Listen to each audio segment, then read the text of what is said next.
아, 아.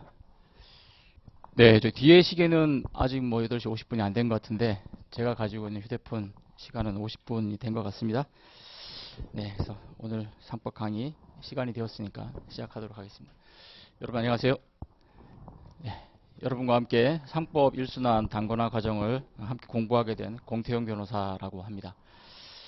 먼저 강의 시작하기 전에 저희 강의에 대한 개괄적인 내용들 물론 자료를 받으셨겠지만 조금 말씀을 드리고 강의 들어가도록 하겠습니다. 저희 복수평가 진도표라고 제가 자료를 나눠드렸는데 한번 보시면 강의 계획표로 제가 나눠드렸을 때는 이제 매일 8시 20분부터 50분까지 시험을 보시고 그 다음에 50분부터 30분 동안 강평을 하는 것으로 그렇게 말씀을 드렸는데요.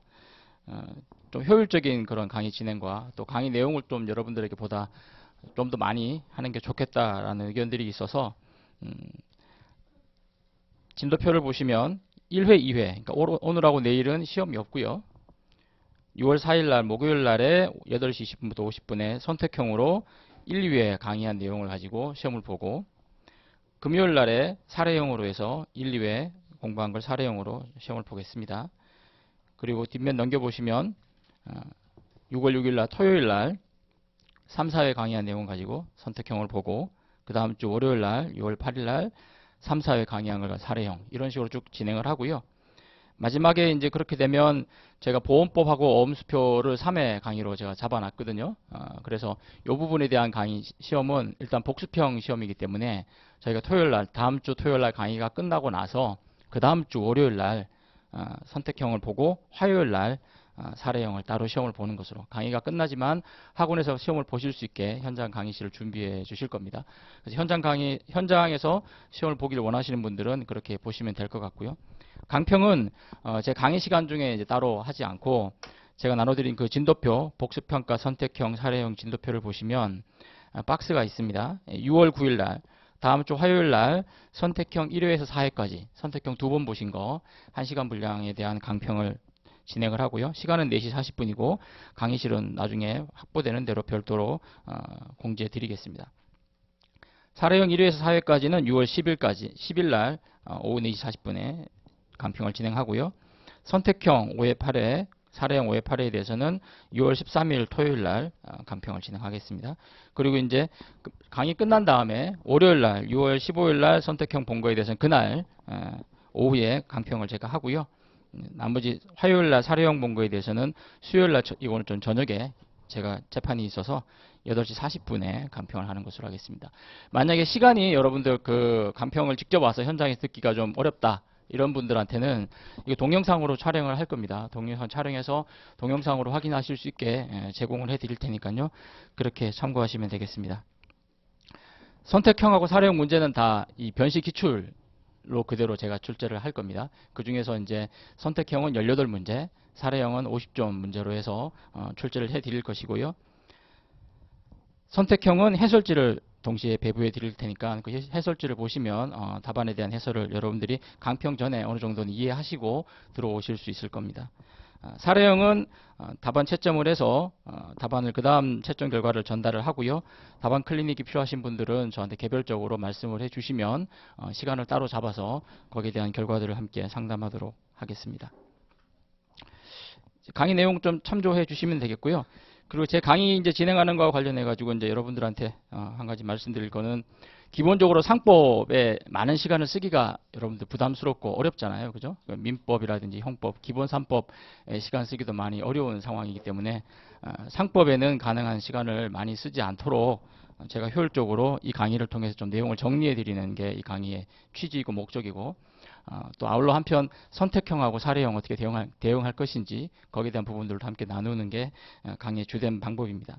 그래서 여러분들이 말씀드릴 거는 강의 오기 전에 내용을 꼼꼼하게 읽고 예습을 하셔라 이렇게는 말씀을 안 드리는데 한 10분, 20분 정도 오늘 나갈 진도표 제가 나눠드렸잖아요. 그냥 쭉 넘기시면서 제목이라도 한번 쭉 보고 오시면 이제 워밍업이죠. 그죠? 워밍업입니다.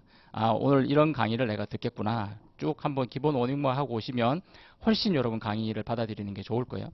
뭐 외워라, 뭐 구체적으로 디테일하게 읽어와라 이게 아니라 전체적인 그런 개요만 한번 10분, 20분 이렇게 넘기면서 이 책에 손이 묻어야 되거든요. 이게 다. 익숙하게. 이제 그걸 한번 해주시고, 그다음 강의 들으시면 돼요. 이제 강의 들으신 다음에, 그 다음에 돌아가셔가지고 강의 시간에 제가 이 판례는 꼭 암기해야 됩니다. 이 부분들은 뭐 선택형이든 사례형이든 출제될 수 있는 부분이고, 이런 부분은 굉장히 중요한 것이기 때문에 꼭 이거는 필수 암기하셔야 됩니다라는 부분들, 그 부분들 위주로 돌아가셔서 암기하시고 정리하시는 시간을 가지시면 되고요. 그럼 이제 한 두 번 강의 듣고 내가 한번 정리하니까 한 두 번은 공부하는 거잖아요, 그죠? 이 범위 내에서. 그런 다음에 이제 이 시험을 꼭 보세요. 선택형하고 사례형. 시험을 꼭 보셔야 됩니다. 이거는 이제 순환 강의 들어갈 때는 기본적으로 여러분들이 아무리 들어서 알고 내가 이해하는 것 같지만 막상 시험을 보고 또 사례형을 써보는 거하고는 다른 문제거든요. 이 학원 강의에서만 여러분들이 얻을 수 있는 가장 큰 메리트인데, 많은 분들이 그걸 좀 많이 안 하시는 것 같아요. 아침에 좀 피곤하시기도 하겠지만. 그래서 가능하면 문제를 풀어보시고, 그 문제를 풀면 그날 해설지가 나가잖아요, 그죠? 그러면 지금 강의 이 시험 진도표를 보면 한번 강의하고 내가 복습한 다음에 하루 이틀 지나서 시험을 본단 말이에요, 그죠? 그러면 그 시험 답안과 시험 문제를 푸는 과정을 통해서 내가 다시 한번 기존에 공부했던 걸 복습하게 되겠죠, 그죠? 그럼 한 세 번 보는 거예요, 중요 정점에 대해서는. 그런 다음에 제 강평에 꼭 오십시오. 예. 제가 이제 그 기출 사례 풀이나 기출 선택형 풀이 강의는 제가 진행하지 않는데, 아마 나중에 이제 진도별 모의고사나 뭐 암기장 강의나 핵심 정리 강의는 제가 맞춰서 진행을 할 겁니다. 그런데 따로 제가 이번에는 뭐 사례형 강의나 기출 사례 선택형 강의 안 하는데, 대신 이 일순환 할 때 나오는 문제들에 대한 강평은 굉장히 자세하게 제가 진행을 할 거거든요. 그러니까 여러분들이 그럼 강평 와서 보시면 또 한 번 더 쟁점을 반복하시는 거잖아요. 그럼 이번 일순환 강의만 이렇게 여러분들이 충실하게 따라와도 상법의 기본적인 골격과 중요한 쟁점에 대해서는 최소한 5번 이상 여러분들이 복습하고 반복할 수 있는 시간이 되죠. 그런 다음에 나중에 또 순환에 따라서 상법을 할 때 또 공부하시고 하면, 제가 볼 때는 뭐 상법은 학원 강의 스케줄만 잘 따라오셔도, 여러분 지금 들으시는 스케줄만 잘 따라오시고 제 강의만 함께 잘 가셔도 내년 시험 보는데 큰 문제 없다. 제가 그렇게 보여집니다. 왜냐하면 우리가 이게 만점 받아야 되는 시험이 아니잖아요, 그죠? 100점 맞아야 되는 시험이 아니란 말입니다. 그러면 내가 전략을 세워야 되겠죠. 나는 상법은 내가 좀 자신이 있으니까 조금 더 점수를 받게 적은 시간을 들여서 얻을 수 있다. 그럼 그렇게 가고, 그게 아니라 내가 상법이 좀 부담스러우면 이거는 그냥 좀 선방하는 과목으로 잡아서 가겠다. 나름대로 여러분들이 어떤 공부 전략을 잡아서 거기에 맞춰 가시면 되는데, 어떤 전략으로 가시든지 간에 이 강의 일정만 잘 따라오시고 제가 말씀해 드리는 그 방법만 잘 따라오시면 상법 때문에 망했다, 뭐 이런 얘기는 안 나올 것 같습니다. 네, 이 정도 제가 말씀드리고요. 오늘 그러면 상법 총칙에 대한, 상법 총론에 대한 강의를 시작하겠습니다. 오늘 강의는 상법 총칙에 대한 겁니다, 그죠? 오늘 상법 총칙을 하고 내일 상행위를 다 할 겁니다. 제 교재 상법의 맥을 제가 여러분들이 드렸는데, 이 총칙 부분은 굉장히 좀 핵심 위주로 제가 적어놨어요. 총칙 부분은 여러분들이 꼭 암기하셔야 되는, 이해하셔야 되는 내용들 위주로 그렇게 정리를 해놨고, 상행위 총론도 좀 그런 성격이 있습니다. 대신 상행위 강론은 좀 내용이 좀 자세하게 들어가 있고요. 뒤로 가서 이제 보험이라든지 엄수표는 아마 시중에 나와 있는 교재 중에 제 교재가 가장 내용이 많이 들어가 있을 거예요. 뭐 시험에서 잘 많이 안 나오는데 왜 내용이 많습니까?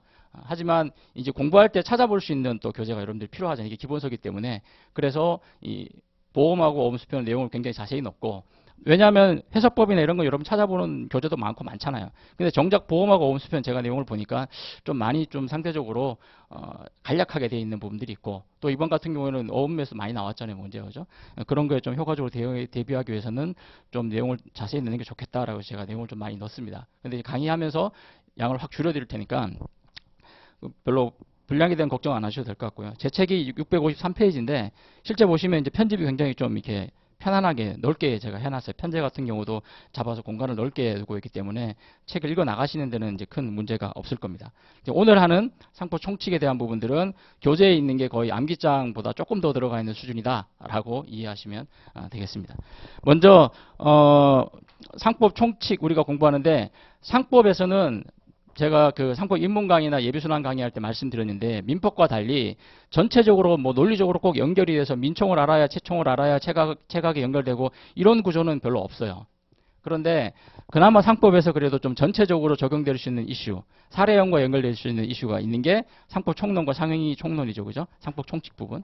그래서 상법 총칙 부분에 대해서는 우리가 전체적인 구조를 먼저 파악하고 가는 게 중요하다. 그래야 이 상법을 처음 시작할 때 이 도입부잖아요.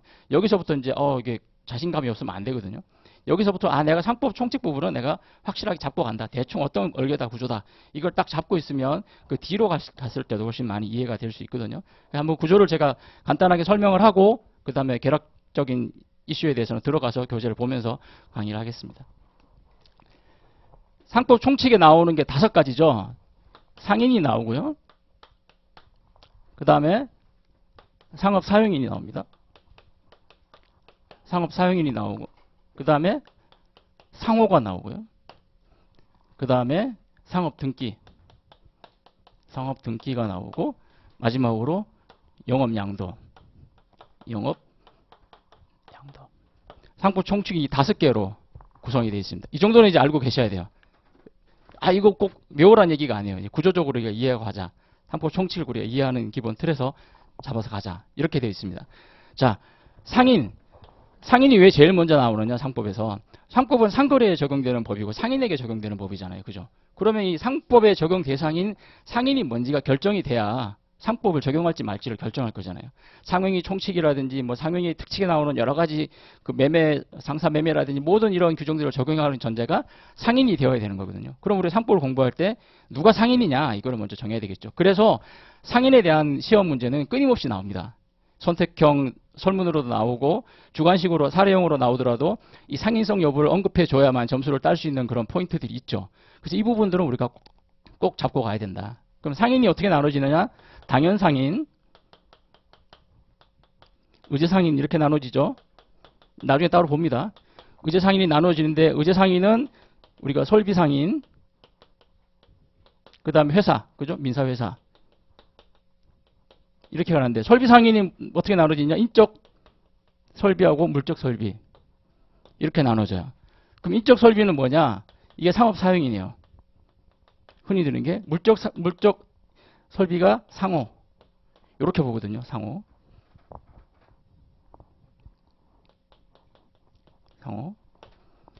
요게 이제 상인의 개념 요소란 말이에요. 우리가 그래서 지금 그 다음에 나오는 게 상업사용인이 나오는 거고 그 다음에 나오는 게 상호가 나오는 거예요. 그 다음에 이제 등기가 나오죠. 이렇게 연결이 되는 구조로 상법이 되어 있습니다. 상법 총칙 구조는 우리가 알고 가자는 거예요. 자, 이렇게 이제 이거는 개념적인 거고 사례형으로 주로 나오고 문제 주로 나오는 게 뭐냐? 상인 자격 취득 시기죠. 자격 취득 시기. 언제 상인이 되느냐? 상법을 적용하려면 상인이어야 되는데 그럼 언제 이 자를 상인으로 봐서 상법을 적용할 거냐? 이게 이 상인과 관련해서 가장 문제되는 이슈죠. 그죠? 자, 2가지로 나누죠. 회사하고 자연인이에요. 회사는 언제 상인 자격을 취득하느냐? 설립 등기 시에. 등기를 해야 회사가 성립이 되잖아요. 그러니까 회사는 상인 자격을 설립 등기 시에요.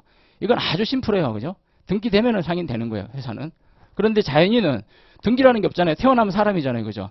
그 태어난 사람이 영업을 하기 위해서 여러 가지 기업 준비 행위를 한단 말이에요. 그러면 어느 시점에 그러면 이 사람이 그러면 사업자 등록을 하고 모든 걸 인적 물적 설비를 다 갖춰가지고 사업자 등록도 하고 광고도 때리고 뭐 등기도 하고 이럴 때 상인이 되느냐? 아니면 영업을 준비하기 위해서 점포를 임대하고 영업을 양소하고 상업 사용인을 고용했을 때 그런 기업 준비 행위를 봐서 그게 보조적 상용에 해당해가지고 상인으로 볼 거냐? 이게 이제 문제가 되는 거예요. 법인에는 이런 게 문제 안 돼요. 자연인의 문제 되는 거예요. 요 자연인과 관련해서는 그런 이슈들이 문제가 되고 선택형 문제에서 끊임없이 나오죠. 그리고 사례형으로 문제 나올 때 상사매매에다 어느 한쪽이 상인인지 여부를 판단하기 위해서는 이 이슈를 반드시 점검해 줘야 되고 여기에 나오는 이제 판례가 있죠. 상인 자격, 우리 개업 준비 행위를 할 때 언제 자연인이 상인 자격을 취득하느냐. 거기에 대한 3가지 판례가 있습니다. 첫 번째, 객관적으로 봤을 때 이 상행위, 개업 준비 행위를 인식할 수 있느냐, 이게 개업 준비 인식할 수 있느냐, 객관성 인정되느냐 여부. 아까 말씀드린 점포의 임대라든지 상업 사용인의 고용이라든지 영업 양수라든지 객관적으로 봤을 때 영업 행위로 볼 수 있는 준비 행위로 볼 수 있는 게 있느냐. 그런 경우에 어떻게 되느냐.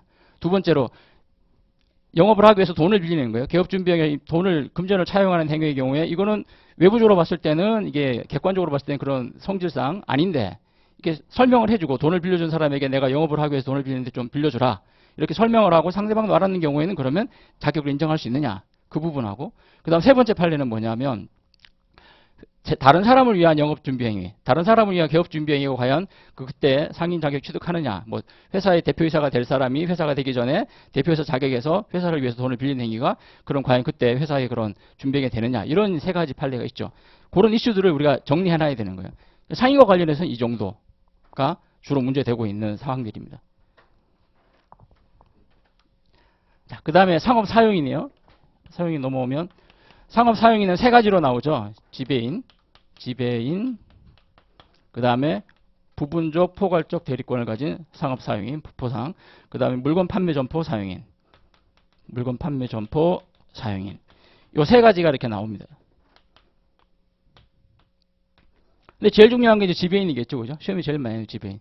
지배인이라는 거는 이제 법률상 법률 외에 모든 행위를 할 수 있는 포괄적 대리권을 가지고 있는 사람이 지배인이죠. 그럼 이 지배인과 관련해가지고 문제되는 게 지배인의 개념 요소가 뭐냐? 지배인의 개념. 그걸 우리가 파악하고 있어야 되고요. 두 번째, 지배인의 그럼 권한이 어떻게 되느냐?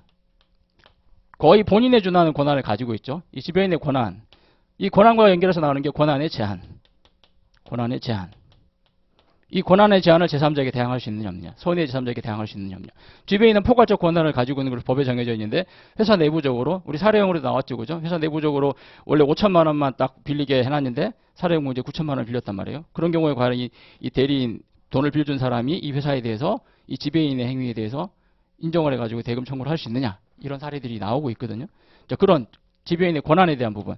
그런데 이런 권한에 대한 제한에 대한 부분들을 얘기하려고 그러면 이 상업 사용인의 어떤 대리권의 범위에 대한 판례의 내용이 있어요. 그러니까 영업과 관련되는 거에 대한 대리권이 있는 거지 영업과 무관한 행위에 대해서는 대리권이 주어지지 않는다라는 그 판례.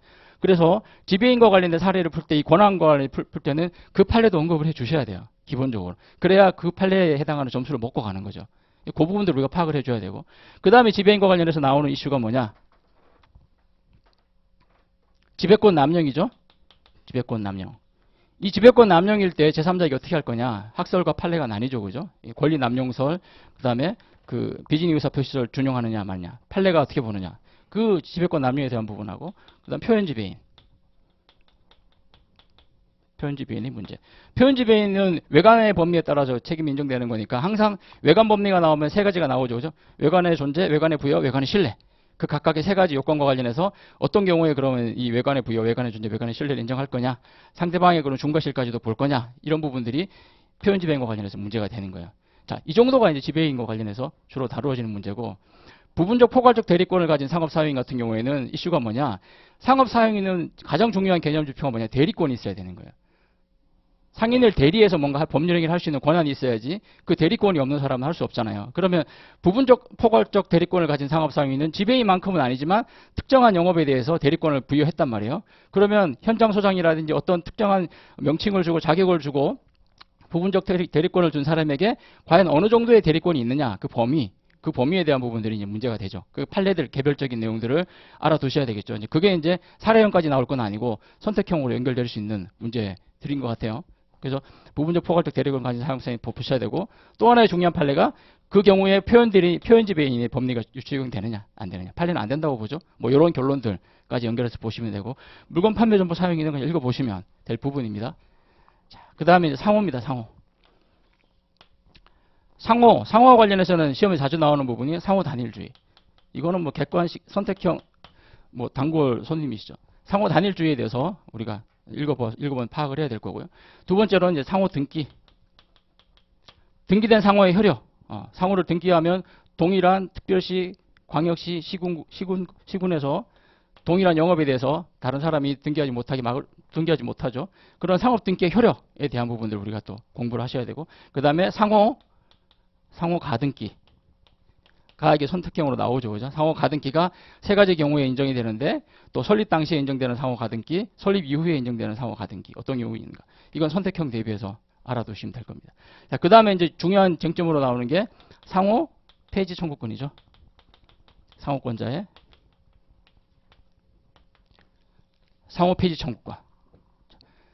부정한 목적으로 타인의 영업으로 오인될 수 있는 상호를 사용한 자가 있는 경우에 그러한 자로 인해서 손해를 받을 염려가 있거나 상호를 등기한 자는 이 상호의 폐지를 청구할 수 있다. 이게 이제 상호 폐지 청구권이죠. 이제 사례형으로도 나온 적이 있습니다. 그러면 이제 각각 이 상호 폐지 청구권의 의의를 써주고 각각의 요건, 부정한 목적이라는 건 뭐냐? 손해를 받을 염려가 있다는 건 뭐냐? 뭐 여러 가지 그런 어떤 경우에 그 인정되느냐? 각각의 판례들과 내용들 우리가 정리해 줄 필요가 있고 마지막으로 이제 상호폐지 청구권에서 할 수 있는 게 뭐냐? 손해배상 청구도 할 수 있고 손배 그다음에 상호폐지는 당연히 할 수 있겠죠. 그죠? 이런 부분들까지 연결되는 이 상호폐지 청구권의 내용들 보시면 되고 그다음에 이제 상호폐척 선등기의 상호폐척권 먼저 등기한 자는 동일한 지역과 동일한 영업에 대해서 동일한 상호로 등기하는 걸 배척할 수 있죠. 이 선등기 상호 배척권에 대해서도 하나의 꼭지로 우리가 정리해 둘 필요가 있습니다. 그 다음에 나오는 게 상호의 양도. 요게 이제 선택형이 나오죠. 그죠? 영업을 폐지할 때 상호만 양도할 수 있다. 영업을 폐지 않으면 영업과 함께 넘겨야 상호 양도할 수 있다. 뭐 이런 내용들. 상호 폐지까지 연결되고요. 그 다음에 중요한 게 상호에서 나오는 게 명의대여자. 명의대여자 책임. 이건 뭐 무지 중요하죠. 예. 이게 상호니까 명의대여자 연결되는 거예요. 이것도 결국은 외관법리죠. 외관법리로 가기 때문에 아까 말씀드린 외관의 존재, 외관의 부여, 외관의 신뢰. 어떤 경우에 그러면 영업의 동일성이 있고 볼 것인가, 명의대항으로 볼 수 있을 것인가, 뭐 묵시적으로 허락한 걸 볼 수 있는지 없는지, 거기에 대한 중요한 판례들, 그런 내용들 쭉 우리가 살펴봐야 될 부분들입니다. 그리고 명의대여자 책임 부분의 마지막에 효과. 부진적 연대 책임이죠. 명의대여자하고 명의차용자는 연대에서 책임을 지는데 이 연대 책임의 성격은 부진적 연대 책임이다. 그러면 부진적 연대 책임이니까 명의차용자나 명의대여자 중에 한 명이 한 변제라든지 이런 것들은 절대적인 효력을 미치지만 시험에 자주 나오는 게 시효중단 이런 것들은 상대적 효력이니까 다른 사람에 미치지 않는다. 이 부분들까지도 우리가 알아두면 될 부분입니다.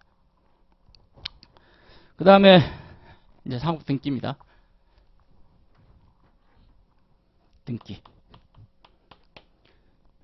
등기의 경우에 등기의 소극적 효력. 그죠? 등기할 사항을 등기하지 아니하면 손해 제3자에게 대항하지 못한다. 이 등기의 소극적 효력을 우리가 또 공부해야 될 거고요. 그 다음에 등기 이제 적극적 사실과 다른 등기를 만든 사람, 사실과 다른 등기, 등기자의 책임. 이와 관련해서는 대법원 판례가 있죠, 그죠? 취소되는 주주총회 결의에서 선임된 이사들에 의해 가지고 대표이사가 선임이 됐어요. 근데 그 대표이사가 이사 선임 등기를 한 거예요. 그런데 나중에 그 이사들을 선임한 주총 결의가 취소가 됐어요. 그러면 결국 대표이사는 권한 없이 그 적법 유효한 대표이사가 아니잖아요. 그런 경우에 회사가 격려한 그 이사 선임 등기가 어떻게 되느냐? 그 경우에 이제 어떻게 적용되느냐? 요 이슈가 있는 거고. 소극적 등기와 관련해서 알아둬야 될 판례가 합자회사의 무한책임 사원이 자신의 사원의 지위를 제3자에게 양도한 다음에 등기를 하기 전에 다시 또 다른 이중으로 다른 사람을 양도한 경우 그런 경우에 그럼 누가 우선하느냐에 관한 판례들 이런 내용들 우리가 체크해두면 될 것 같습니다. 특히 이제 합자회사와 관련된 판례는 이제는 조금 더 봐줄 필요가 있는 것 같아요. 왜냐하면 회사가 주식회사가 있지만 주식회사 외에도 뭐 우리가 한명합자, 유한책임회사, 유한회사 이렇게 나오잖아요. 이 합자회사의 법리도 요즘 들어서 좀 많이 실무적으로 문제가 되고 있기 때문에 이 합자회사 법리는 좀 재밌는 것들이 있어서 강의 시간에 한번 살펴보도록 하겠습니다. 이 등기와 관련해서 소극적 효력과 이 사실과 다른 등기를 한 경우에 다 연결되는 그 판례이기 때문에 강의하면서 좀 살펴보기로 합니다. 그 다음에 영업양도입니다. 영업양도는 조직적, 기능적 영업 일체로서의 영업의 동일성을 유지하면서 이전하는 채권 계약이죠. 그죠? 이 영업양도에 관해서는 영업양도의 개념만 여러분들이 제대로 잡고 있으면 대부분 요건이나 내용들이 줄줄 연결돼서 나올 수 있는 부분이에요. 그래서 중요한 영업 표지가 조직적, 기능적 일체로서의 영업 일체를 영업의 동일성을 유지하면서 이전하는 채권 계약이다. 이 계약에 의해서 이전한다는 거죠. 그죠? 그럼 이 채권 계약이라는 거에서 각각의 개별적인 이전 행위들이 있어야 된다. 자산의 이전 행위들이 있어야 된다. 그죠? 그런 내용들이 나오는 거고. 다만 이 이전과 관련해 가지고는 근로관계 계약이 어떻게 이전되느냐 안 되느냐. 거기에 대한 이슈들이 또 판례에서 연결이 되고 있습니다. 그죠? 그럼 어떤 경우에 그럼 영업의 동일성이 인정이 되고 영업 일체가 이전되느냐? 뭐 영업 양도 계약을 하더라도 영업을 전체 하더라도 영업을 해체해서 넘기는 경우에는 영업 양도가 인정 안 된다. 뭐 이런 내용들이 나오죠. 그죠? 이 개념 요소에서 각각의 요건들의 내용들이 쭉 영업양도는 정리가 될 수 있습니다. 그 영업양도와 관련해서 또 문제가 되는 게 책임이죠. 그죠? 책임. 영업양수인. 영업양수인의 책임. 이때 영업양수인은 상호를 속용하는.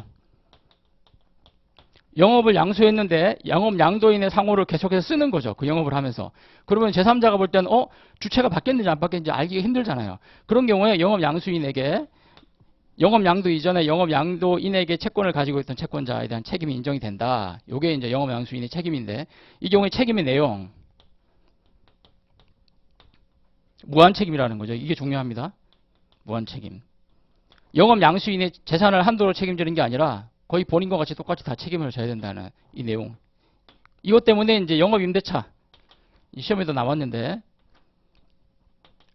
영업 임대차에 그럼 영업 양도가 아니라 영업 임대차를 한 경우에 이 영업 양수인의 책임이 인정되느냐에 대한 판례가 부정했죠. 그죠? 부정했다. 왜냐면 여러 가지 세 가지 이유를 들고 있는데 그 중에 하나가 영업 양수인이 무한 책임을 지기 때문에 영업 양수인이 너무 가혹하다. 그런 여러 가지 이유를 들고 있습니다. 연결되는 이슈입니다. 이렇게 알아두시고 그 다음에 영업 양수인이 그럼 책임을 면하려면 어떻게 해야 되느냐? 등기를 하거나 면책 등기를 하거나 통지를 해야 되죠. 그죠?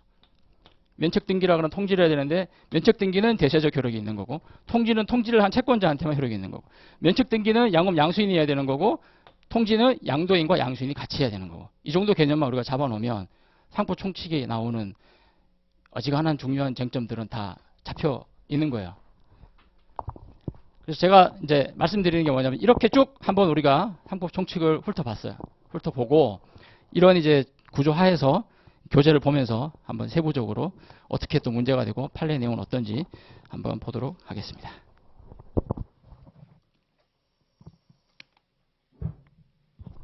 제 상법의 맥 3페이지 부분입니다.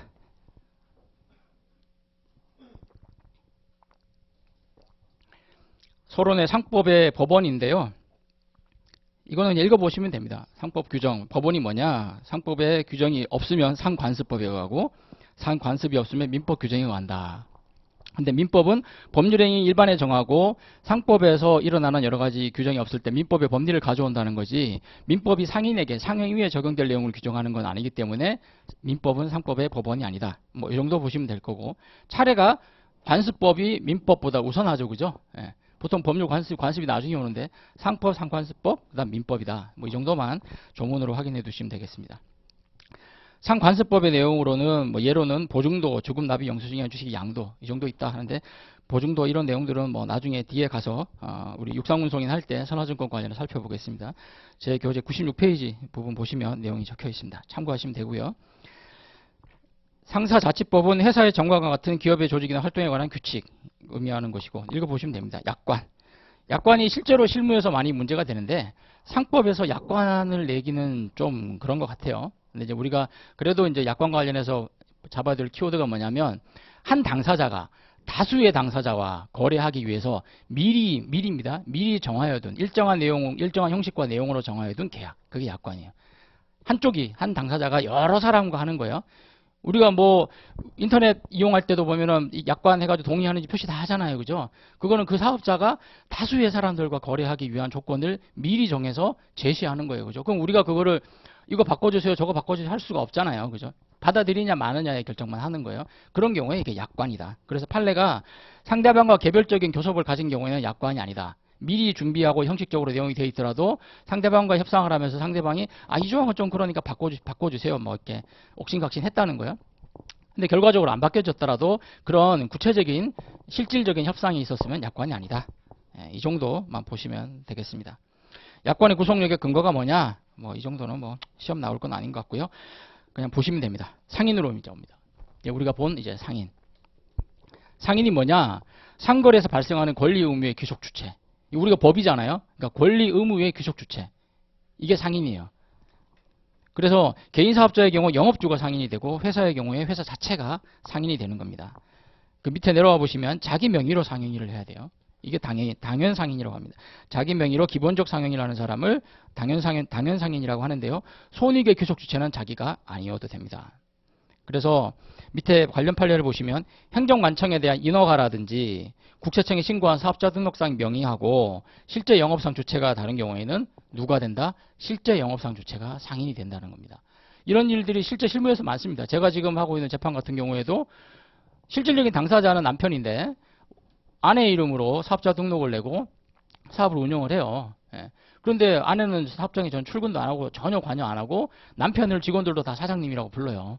그리고 뭐 거래처 만날 때도 사장님이 남편이 다 가고 아내는 그냥 집에 계시는 거예요. 그러면 누가 상인입니까? 사업자 등록을 내고 세금을 내고 다 명의상으로 공부상으로 명의는 아내이지만 실질적인 상행위를 하는 권리물 귀속 주체는 그 남편이다. 상인이다. 이렇게 판례 내용을 기억해 두시면 되겠습니다. 시험에도 출제가 된 적이 있죠. 이 정도만 그냥 보시면 될 것 같고요. 기본적 상행위 영업성 이 정도 읽어보시면 되겠습니다. 뒤로 넘어가시면 원시 생산업자의 매도행위입니다.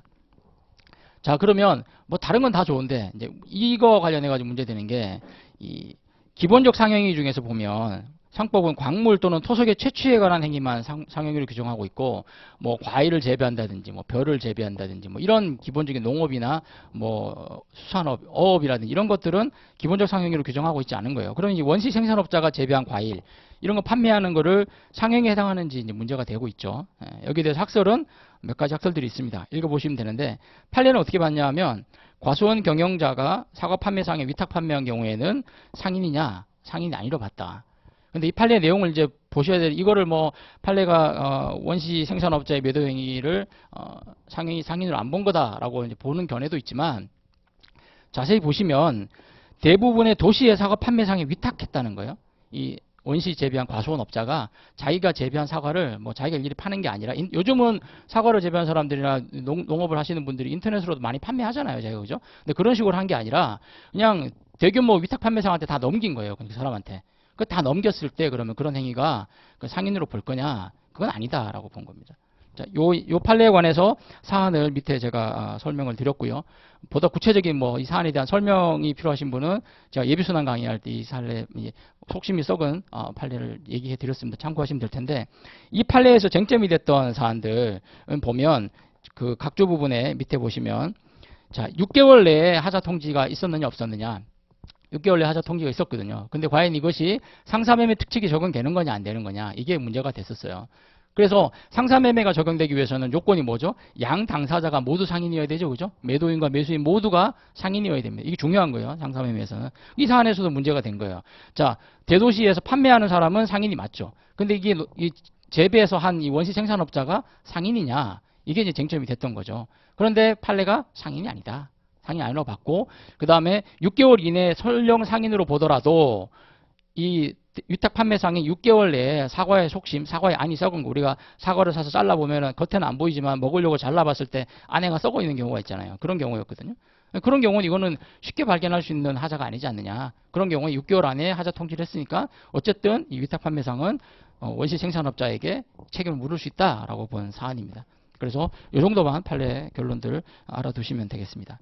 더 중요한 게 이제 의제상인이겠죠. 뭐 당연상인이야 쉬워요, 그죠? 다 그 기본적 상인을 하면 되는 사람들인데 주로 이제 문제되는 게 의제상인이고요. 의제상인은 자기 명의로 기본적 상행위 이외의 영업을 하는 사람, 행위를 영업을 하는 자입니다. 그러니까 기본적 상행위냐 아니냐를 빼고 동일하다고 보시면 되겠죠. 상법은 의제상인으로서 아까 설명드린 것처럼 설비상인과 민사회사를 규정하고 있습니다. 설비상인을 보시면 점포, 기타 유사한 설비에 의해서 상인적 방법으로 영업을 하는 자. 그럼 점포, 기타 유사한 설비가 뭐냐? 옆 페이지 와보시면 사회통념상 상인의 설비에 해당하는 거 의미하는데 물적 설비가 뭐냐? 영업소, 영업장이죠. 그 다음에 상호, 상호. 그 다음에 인적 설비, 상업 사용인. 이게 이제 의제 상인을 인정하는 설비 상인을 인정하는 개념적 징표예요. 그래서 상법 총칙에서 상업 사용인과 상호에 대해서 규정하는 겁니다. 결국 그럼 뭐냐? 여기까지는 다 상인에 관한 거로 볼 수 있겠죠, 그죠? 상인에 관한 거다. 그렇게 구조를 잡고 가시면 되겠습니다. 그다음 우리가 한 꼭지로 봐둘 게 이제 전문직의 상인성 여부입니다. 변호사, 회계사, 뭐 의사 이런 분들이 이제 영업을 하잖아요. 실제로 사업자 등록도 하고. 그런데 이런 분들을 상인으로 볼 수 있느냐? 판례는 공공성을 이유로 부정하고 있죠. 이 정도 결론만 보시면 되겠습니다. 민사회사, 상사회사는 기본적 상행위를 영업으로 하는 회사를 말하고 민사회사는 기본적 상행위 외의 행위를 영업으로 하는 회사들을 말합니다. 어쨌든 회사는 맨 마지막 줄에 언제 설립 등기 시점에 상인 자격을 취득한다.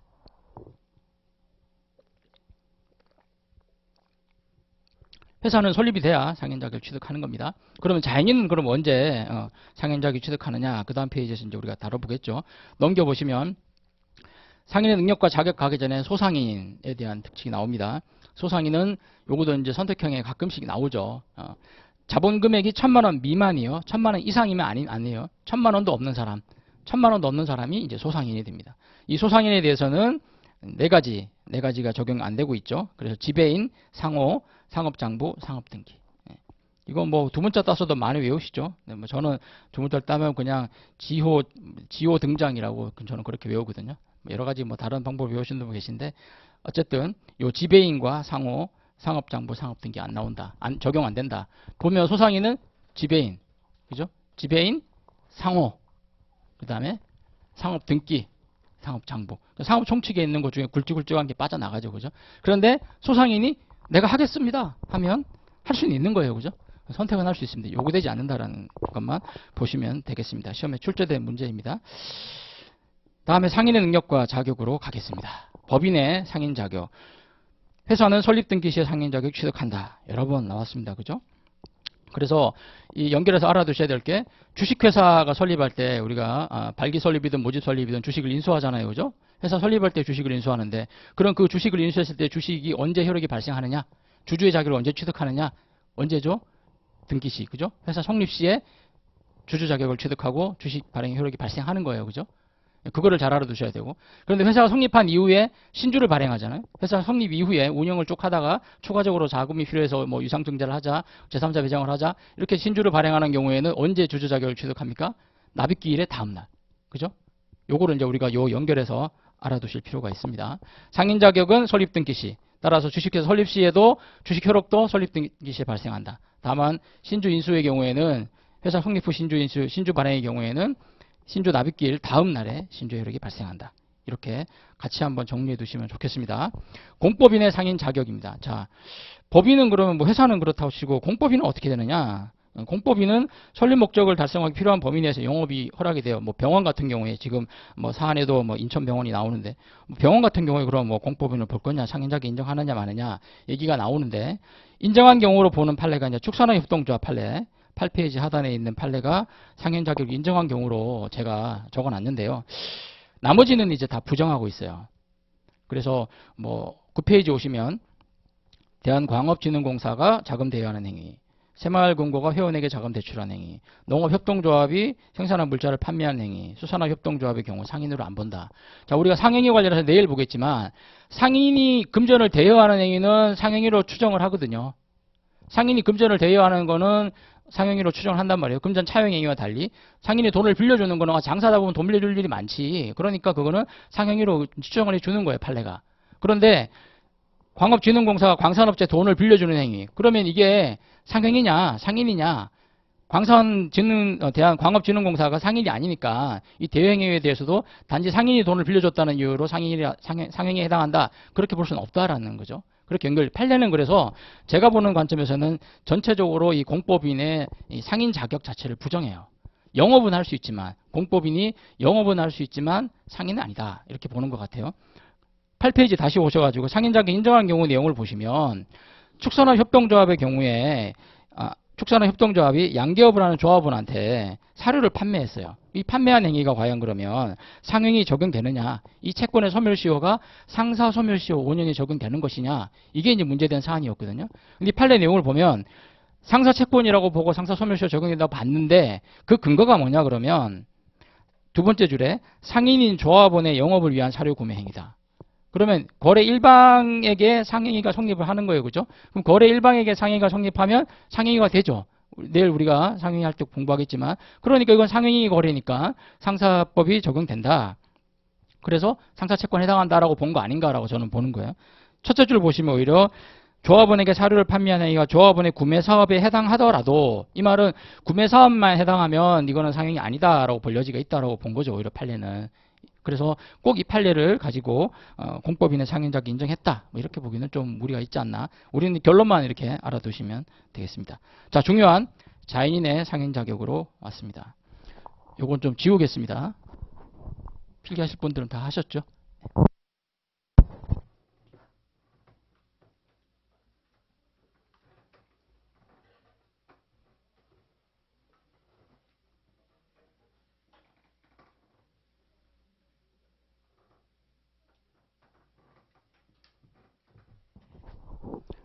자, 이제 상인과 관련해서 가장 중요한 쟁점입니다. 여기 나오는 거는 뭐 반드시 암기하셔야 될 내용들입니다.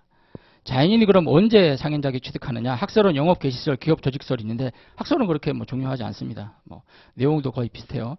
판례를 잘 보셔야 됩니다. 세 가지 판례라고 제가 아까 말씀드렸죠. 첫 번째, 부동산 준비를 위한 건물 매수 행위가 상행이냐?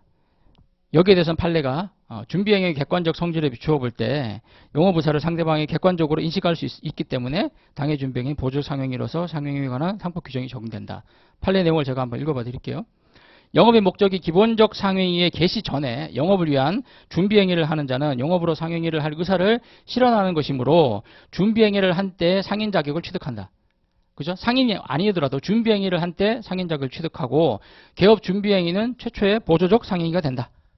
이렇게 판례가 보고 있습니다. 그래서 개업 준비 행위는 상호 등기, 개업 광고, 간판 부착 등에 의해서 대외적으로 알리는 행위까지는 아니더라도 점포의 구입, 영업 양수, 상업 상인의 고용 등 준비 행위의 성질로 보아서 영업 의사를 상대방이 객관적으로 인식할 수 있으면 당해 준비 행위는 보조적 상행위로서 상행에 관한 상법 규정이 적용된다.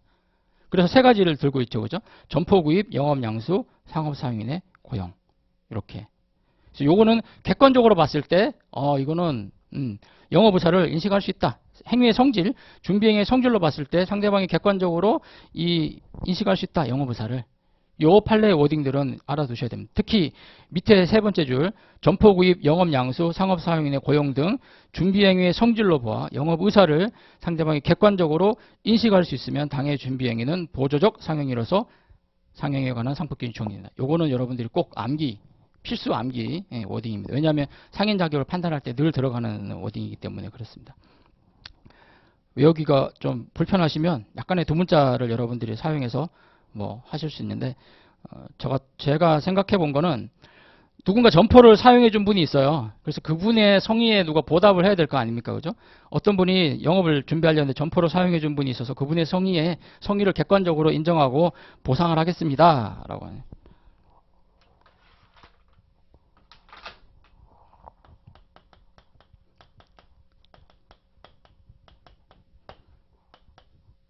해 준 성의 객 인정 보상.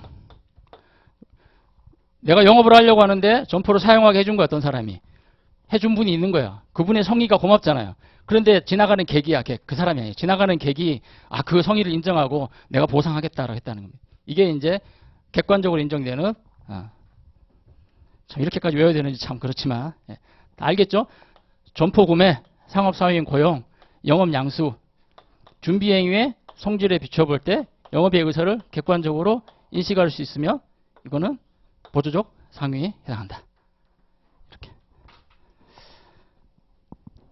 근데 이렇게 쭉 외우고 난 다음에 여러분 자꾸 읽어보면 나중에는 충분히 이제 줄줄줄 입에서 나와요. 그럼 그때는 이제 지워버리시고 내용으로 쓰시면 되죠.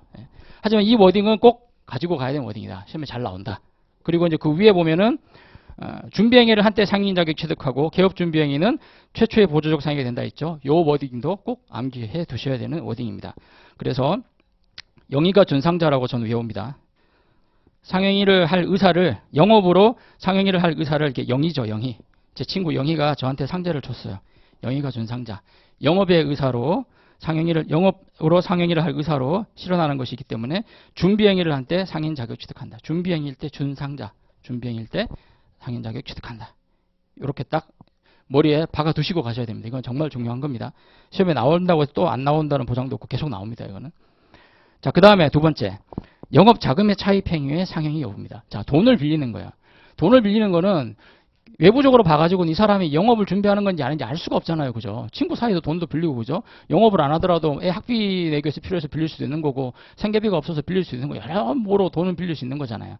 그래서 판례가 돈을 빌린다라는 게 이게 무슨 영업 준비 행위를 그 성질에 비추어 볼 때 상대방이 객관적으로 인식할 수 있는 거냐? 그건 아니지 않느냐라고 본 거예요. 하지만 이 성질에 비추어 봐서 객관적으로 영업에 관한 행위로 볼 수 없는 경우에도 두 번째 줄 보시면 행위자가 주관적 의사가 영업을 위한 준비 행위였고 내가 영업을 위해서 점포를 뭐 마련한다든지 뭘 준비하기 위한 의사가 영업을 위한 준비 행위였고 상대방도 행위자의 설명 등에 의해서 그 행위가 영업을 위한 준비 행위라는 점을 인식했던 경우 그죠? 상대방도 알았다는 거예요. 그러면 그때는 상법의 규정이 적용된다.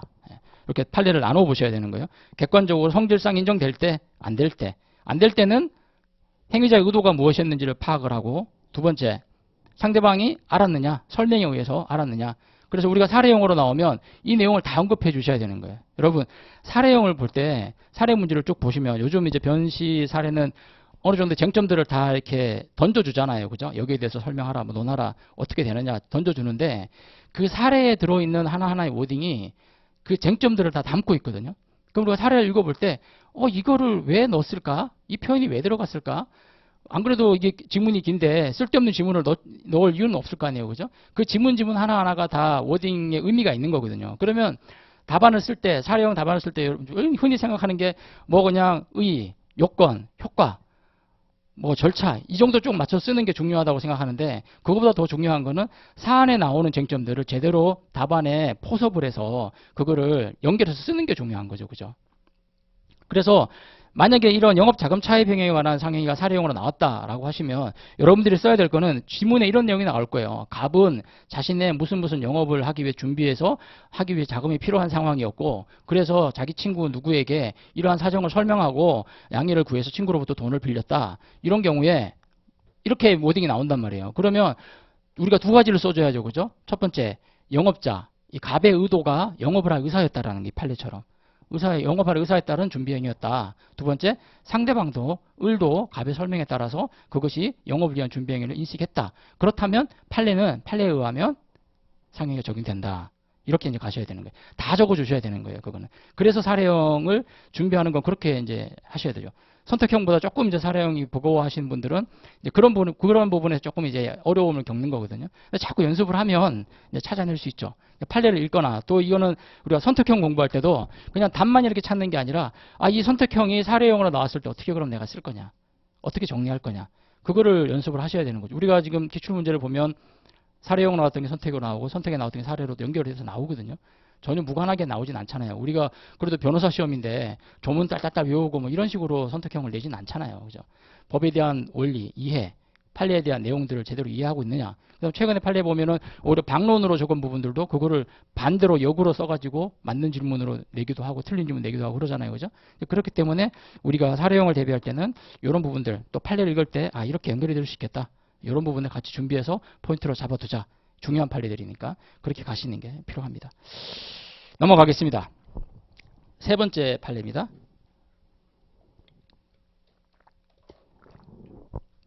제가 상인과 관련한 세 가지 판례가 중요하다고 말씀드렸는데 세 번째, 다른 상인의 영업을 위한 준비행위의 상행 인정 여부, 부정이죠. 자기의 영업을 위한 준비행위를 해야 되는 거지 다른 사람을 위한 영업을 준비하는 행위는 아니다. 이렇게 본 겁니다. 그 판례 내용을 보시면 두 번째 줄에 어떠한 자가 다른 상인의 영업을 위한 준비 행위를 하는 경우 그 행위를 한 자의 보조적 상행위가 될 수 없다. 그죠? 이거는 뭐 선택형의 지문으로 나올 수 있는 워딩이고요. 회사 설립을 위하여 개인이 한 행위는 그것이 설립 중의 회사의 행위로 인정되어 장래 설립될 회사의 효력이 미쳐 회사의 보조적 상해가 될 수 있을지는 변론으로 하고 장래 설립될 회사가 상인이라는 이유만으로 당연히 개인의 상해가 되어서 상법 규정이 적용된다고는 볼 수 없다. 이렇게 판례가 본 겁니다. 그래서 이 판례 내용 충분히 이제 사례용으로도 나올 수 있는 거고 또 선택형의 긴 지문으로 나올 수 있는 경우입니다. 그래서 우리가 연결해서 봐야 될 게 이 판례하고도 연결되는데요. 상인 자격 취득 시점.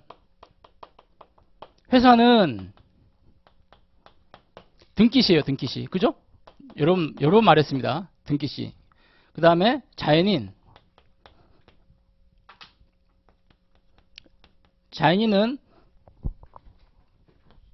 개업 준비행위 할 때 할 수 있는 경우가 있죠, 그죠? 성질상 상대방이 객관적으로 영업에 관한 행위로 인식할 수 있는 게 있었으면 그때 이제 상인 자격을 취득하잖아요. 이때로 자연인은 땡겨지는 거예요. 상인 자격 취득 시점이 나중에 영업 시작. 법인의 등기에 준하는 영업 시작 시점이 있겠죠, 그죠? 점포도 빌리고 상업상인도 고용하고 간판도 달고 등기도 하고 뭐 홍보도 해가지고 뭐 바람풍선도 날리면서 오세요 하는 시점이 있겠지만 이때 상인이 되는 게 아니라 개업 준비를 할 때 객관적인 성질에 비추어서 객관적으로 상행위로 인정되는 기업 준비 행위로 인정되는 행위를 할 때 상인이 되는 거예요. 시점이 당겨지는 거예요. 그러면 이때 발생한 모든 권리 의무가 상인에 대한 상인 특칙이나 다 적용이 되겠죠. 자인한테는. 근데 법인은 어떻게 되나요? 회사는 등기시잖아요. 그죠? 등기시에 되니까 등기 전에는 상인이 아니에요. 그죠? 그러면 회사가 설립하지도 않았어. 그럼 그런데 회사를 설립하기 위한 여러 가지 준비 과정들이 있잖아요. 뭐 발기 설립 같은 경우에는 발기인도 모집하고, 그 다음에 정관도 작성하고, 그죠? 그 다음에 주식 인수도 하고, 납입도 하고, 뭐 이런 절차들이 쭉 진행이 돼서 쭉 가서 등기가 이루어진단 말이에요. 등기가 회사가 된단 말이죠. 근데 등기할 때 아무것도 없이 하는 회사는 별로 없잖아요. 이 준비 과정에서 여러 가지 회사가 쓸 뭐 땅도 부동산도 구입하고 뭐 자금도 마련하고 필요한 영업이 있으면 영업 양수도 하고 여러 가지 행위들을 한단 말이에요. 그럼 그 모든 행위들, 그 행위들이 효력이 누구한테 미치냐? 회사한테 가야 될 거 아닙니까? 그죠? 회사한테 미쳐야 될 거잖아요. 근데 회사는 이 행위를 할 때는 존재하지가 않아. 그리고 이 행위를 한 사람들은 발기인들이 주로 하는 거죠. 발기인들이나 발기인 조합이 이 행위들을 하는데, 그럼 얘네들이 계약 당사자가 된단 말이에요. 계약서를 써도 발기인들이 계약서를 쓴단 말이에요. 회사가 쓸 수가 없잖아요. 회사는 성립도 안 했는데.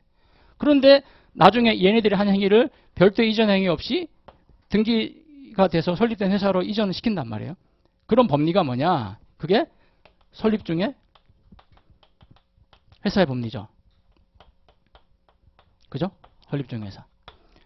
설립 중에 회사가 인정이 되면 회사의 준비 과정에서 어느 시점에 설립 중의 회사라는 자격이 인정이 되는 시점이 되면 이때 설립 중의 회사가 한 행위, 설립 중의 회사의 명의로 한 행위는 별도 이전 행위 없이도 설립 후의 회사로 간다. 이게 판례잖아요. 그죠? 자, 그러면 중요한 게 뭐냐? 설립 중의 회사를 그럼 언제 인정할 거냐?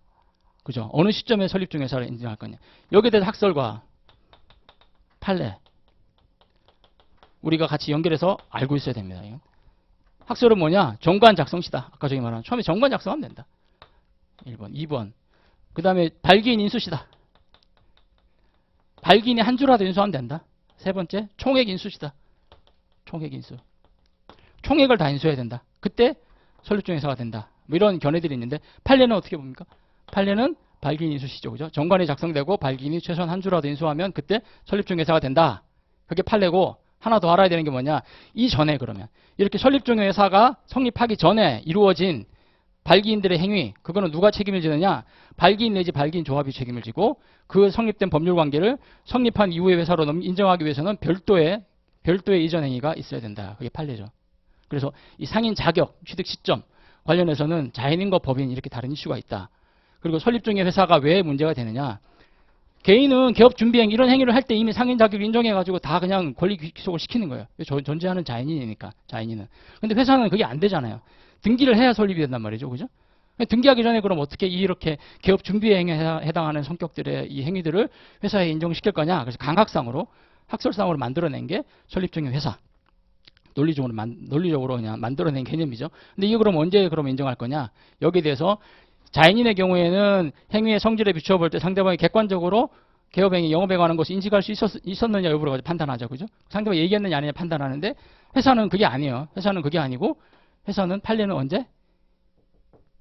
발기인 인수시에 따라서 정관 작성하고 발기인이 한 주 인수할 때 그걸 기준이 완전히 다르죠. 그죠? 그렇게 헷갈리면 안 되고 딱 나누어서 정리해 두시면 된다. 예. 이거를 설명드리려고 지웠습니다. 그래서 상인 자격과 관련해서는 이 두 가지 포인트를 우리가 꼭 잡고 가셔야 됩니다. 다시 10페이지로 옵니다. 그래서 3번 맨 위에 있는 판례를 다시 한번 보시면 두 번째 줄부터 다시 한번 읽어드릴게요. 어떠한 자가 다른 상인의 영업을 위한 준비 행위를 하는 경우 그 행위는 행위를 한 자의 보조적 상행위가 될 수 없다. 회사 설립을 위하여 개인이 한 행위는 그것이 설립 중의 회사의 행위로 인정되어 장래 설립될 회사의 효력이 미쳐 회사의 보조적 상행위가 될 수 있는지는 변론으로 하고, 이건 따져봐야 되네요. 그럼 우리가 사례형이 나오면 이런 부분들에 대한 문제가 사례형으로 나오면 다 언급해 주셔야 되겠죠. 그죠? 개인이 한 행위가 과연 이게 되느냐, 그리고 설립 중의 회사 행위로 인정될 수 있느냐, 이 요건에 따라서 다 검토해 주시고 판단해 주셔야 된다는 거예요. 그렇게 보시면 되겠습니다. 영업 능력에 대한 부분들은 읽어보시면 되겠습니다. 상업 사용인에 대한 부분입니다. 의의를 보시면 상업 사용인이란 특정 상인에 종속되어서 그 상인의 영업에 관한 대외적 거래 행위를 대리하는 자. 상업 사용인의 개념 징표는 종속성과 대리예요. 종속성과 대리. 특정 상인에 종속돼야 되는 거예요. 그 사람을 위해서 일을 해야 되고, 두 번째 대리권이 있어야 되는 거예요. 직원 중에 대리권 없는 사람도 많잖아요. 그죠? 그 대리권이 없는 사람은 상법에서 말하는 상업사용인 아니다. 왜 그게 문제되느냐? 상법상 상업사용인에 뭐가 부과됩니까? 경업금지 의무, 겸직금지 의무가 부과되잖아요. 그죠? 그럼 대리권이 없는 직원한테는 상업사용이 아니니까 그런 경우에는 겸직금지, 경업금지 적용 안 되는 거예요. 물론 시험에 나올 이슈는 아니지만 우리가 그렇게 개념적으로 잡고 가야 된다. 그래서 상업사용인이 가장 중요한 거는 종속성과 대리권. 이거는 꼭 우리가 암기를 하고 가야 될 것 같습니다. 그래서 그 밑에 줄 보시면 상인과 상업사용인 사이에는 대리권을 부여하는 수권행위가 존재해야 된다. 이게 필수죠. 그런데 이 수권행위가 없이도 별도의 수권행위가 없이도 상업사용인이 인정되는 게 뭐냐? 물건 판매 점포의 상업사용인이에요. 그죠? 물건 판매 점포의 상업사용인은 별도의 수권행위가 없더라도 상인이 운영하는 점포 내에서 물건을 판매하는 사람이면 상인이 그 사람한테 별도로 야, 너 물건 팔 수 있는 권한 줄게. 이런 권한을 하는 행위가 없더라도 그 자체로 그 외형에서 대리권이 있는 것으로 법이 의지해주고 있으니까 그건 예외다. 하지만 기본적으로 대리권 부여하는 행위가 있어야 된다. 이렇게 잡고 가시면 되겠습니다. 지배인을 보겠습니다. 지배인이란 영업주의 가름에서 영업에 관하여 재판상, 재판 외에 모든 행위를 할 수 있는 대리. 소송 대리도 할 수 있는 거야. 지배인들이, 지배인 등기가 되어 있으면 법원에 변호사 선임하지 않고 사장님 대신 지배인들이 와서 소송행위 하죠. 그럼 이제 판사님들이 등기부등본 내서 지배인 등기되어 있는지 확인하고 지배인 등기되어 있으면 소송 대리 할 수 있거든요. 그런데 부분적 포괄적 대리권을 가진 상업사용인은 안 돼요. 나중에 보겠지만 그건 안 된다. 지배인만 그런 권한을 가진다. 그죠? 그런 분들까지 이렇게 소송 대리권 주면 우리가 나중에 힘들어요. 그죠? 예. 이제 그런 분들한테는 안 주고 지배인한테만 주는 거다. 그리고 지배인의 개념 증표 중 하나 중요한 게 영업에 관하여. 무조건이 아니에요. 영업에 관해서 권한을 주는 겁니다. 그러니까 당연히 지배인이 행한 이 대리권의 내용이 영업에 관한 것이어야 되겠죠. 그죠? 아무리 지배인이라도 영업에 관계없는 행위를 한 때 그 행위를 가지고 본인 상인에게 책임을 져라 라고 하는 건 부당하다라는 거예요. 그래서 지배인과 관련된 사례를 풀 때는 항상 그 영업에 관하여라는 부분들도 언급해 주셔야 된다. 예, 그렇게 체크해 두시면 되겠습니다. 두 번째 줄에 지점장 또는 영업부장의 명칭을 사용하더라도 지배인으로서 대리권이 부여되어 있는 경우에는 지배인에 해당한다. 예, 기억해 두시고요. 선임과 해임, 상인의 대리인도 지배인 선임할 수 있는데 지배인은 지배인을 선임할 수 없어요. 예, 요것도 기억해 두십시오. 주식회사 지배인 선임은 이사회 결의로 하고요. 상인이 그 영업에 관하여 수여한 대리권은 본인 사망으로 소멸하지 않으니까 상인이 선임한 지배인의 지배권도 본인 사망으로 소멸하지 않는다. 뭐 읽어보시면 되겠습니다. 등기, 지배인의 선임과 대리권 소멸에 관해서는 지배인을 둔 본점, 지점 소재지 등기해야 된다. 공동지배인도 등기사항이다. 읽어보시면 되겠습니다. 넘어갑니다. 공동지배인. 공동지배인이랑 공동대표와 같이 보시면 돼요. 그러니까 지배인은 거의 대표이사하고 같이 가는 개념으로 쭉 보시면 됩니다. 그래서 우리가 대표이사 할 때도 대표권 남용, 표현대표이사 책임 다 문제되잖아요. 그죠? 지배인에도 똑같이 지배권의 남용, 표현지배인 이게 문제가 되는 거예요. 그리고 공동지배인, 공동대표이사. 비슷한 구조로 간다. 이렇게 보시면 되겠습니다. 그래서 거의 비슷한 논리가 적용될 수 있다. 그래서 공동지배인이란 수인의 지배인들이 공동으로만 대리권을 행사할 수 있는 지배인을 말합니다. 공동지배인은 능동대리의 경우에만 적용되고 공동지배인이 선임된 경우에도 수동대리의 경우 1인에 대한 의사표시도 유효하다. 능동대리만 공동을 하는 거, 의사를 받아들이는 거는 한 명한테 해도 된다. 그죠? 뭐 통지를, 그럼 상대방이 너무 가혹하잖아요. 그죠? 이거는 회사 내부적으로 제한하기 위한 건데 거래 상대방도 두 명한테 다 해야 된다 그러면 이건 너무 가혹한 거다. 그래서 한 명한테만 하는 데서 표시는 된다. 수동대리는. 공동지배인은 등기사항이고요. 공동지배인이 단독으로 한 행위의 효력은 무권대리에 해당해서 본인에게 효력이 없다. 뭐 읽어보시면 되겠습니다. 지배인의 권한입니다. 제일 중요한 게 포괄성이에요. 포괄성. 보조적 상행위 및 소송 대리권을 합니다. 보조적 상행까지 할 수 있어요. 뭐 돈을 빌리는 행위라든지 어음행위 하는 거 이런 것도 다 지배인이 한 경우는 인정이 돼요. 그런데 지배인이 아니고 부분적 포괄적 대리권을 가진 상업사용인이 이런 행위를 했다. 뭐 돈을 빌렸다든지 뭐 어음 발행했다. 인정이 안 된다라는 거예요. 거기에 대한 수권이 별도로 없었다면. 그렇게 차별이 되니까 그걸 잘 잡아두시면 되겠고. 포괄적 대리권 해당 여부는 객관적 성질을 봅니다. 그렇죠? 어떤 행위의 객관적 성질을 볼 때 이제 포괄적 대리권의 범위에 들어가느냐. 아, 이게 저 상인이 하고 있는 영업 행위의 어떤 범위 내에 포함되느냐. 이게 객관적으로 봤을 때 그렇게 본다는 거죠. 이 지배인의 의사가 중요한 게 아니에요. 지배인이 뭐 실제로는 지배인이 자기의 이익을 위해 가지고 자기 지배권을 남용해서 어떤 거래 행위를 했다 하더라도 그 행위가 그 상인의 영업 행위에 해당하고 객관적으로 봤을 때 아, 그 영업 범위 내에 포함된다라고 보면 지배인의 상인 본인에게 효력이 미친다라는 게 판례인 거고. 다만 그 밑에 판례를 보시면 하지만 영업과 관계없는 일에 대해서 대행한 경우에는 대리권 인정되기는 어렵다. 그렇게 판례가 보고 있다는 겁니다. 두 가지를 구별해서 보시면 되겠습니다.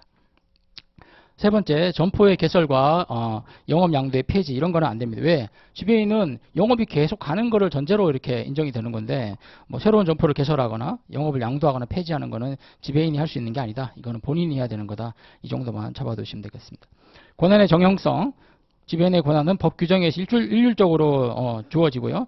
지배인과 거래한 상대방은 지배인이라는 사실만 확인하면 대리권 범위가 뭔지 별도 확인할 필요가 없다는 거예요. 다 할 수 있는 거예요. 심지어 소송행위까지 할 수 있는 거다. 이렇게 이해하시면 되겠습니다. 그래서 그 7번 각주에 제가 판례 사실관계를 이렇게 쭉 적어드렸는데 굉장히 길죠. 예. 그 제 교재 제 상법의 특징 중에 하나가 이번에 제가 책을 내면서 가능한 판례 사실관계들을 다 이렇게 쟁점화될 수 있는 것들은 다 기재를 했어요. 근데 판례를 읽어보면서 판례에서 추론되는 사실관계들이 있잖아요. 판례에 이렇게 다 써있진 않아요. 근데 판결 원심과 대법원 판결 이유와 행간을 읽어보면 이 사안의 사실관계는 이런 거였구나라고 추측할 수 있는 게 있거든요. 그걸 바탕으로 다 써놨어요. 왜 써놨냐면 사실관계를 쭉 읽어보고 본문을 보면 법리가 훨씬 더 잘 이해가 돼요. 특히 보험과 어음수표 같은 경우에는 그냥 이론만 봐가지고는 잘 이해 안 되거든요. 그런데 사실관계를 보고 이 사실관계에서 이 정점이 문제가 돼서 이렇게 판결했구나. 그게 파악이 되면 훨씬 쉽습니다. 그래서 보험 같은 경우에도 사실관계 제가 많이 기재를 했고요. 어음수표도 많이 기재했는데 또 한 가지 이유는 뭐냐면 최근 시험의 출제 경향이 판례에 있는 사실관계를 갖다가 이렇게 넣어가지고 선택형에서 묻는 경우가 많잖아요. 그리고 사례형에 나오는 경우도 그런 선리들을 그냥 가져가서 묻는 경우들이 많이 있거든요. 그래서 이제는 우리가 판례를 공부할 때 그냥 결론만 딸딸딸 외워서 결론만 정리해가지고 갈 수 있는 시절은 지났어요. 기본적으로 어떤 사실관계가 있다라는 거는 우리가 한두 번 봐두면 이걸 외울 필요는 없지만 사실관계 한 번만 이해해두면 나중에 시험 왔을 때 이거 본 건데 어디서 봤더라? 생각해보면 맞아 거기에서 그랬지. 그렇게 이렇게 가면 풀 수 있는 거예요. 그렇게 푸는 거하고 전혀 낯선데 이게 뭐지? 그냥 생으로 푸는 거하고는 너무 다르기 때문에 그런 취지에서 적어드렸으니까 한번 쭉 보시고 그냥 이걸 굳이 뭐 내가 디테일하게 다 알아야 되겠다. 그럴 필요가 없어요. 그리고 이걸 보다가 잘 이해 안 되는 건 저한테 물어보시면 되고 또 회사법까지에 있는 사실관계의 대부분은 제가 상법 예비순환 강의할 때 다 설명했어요.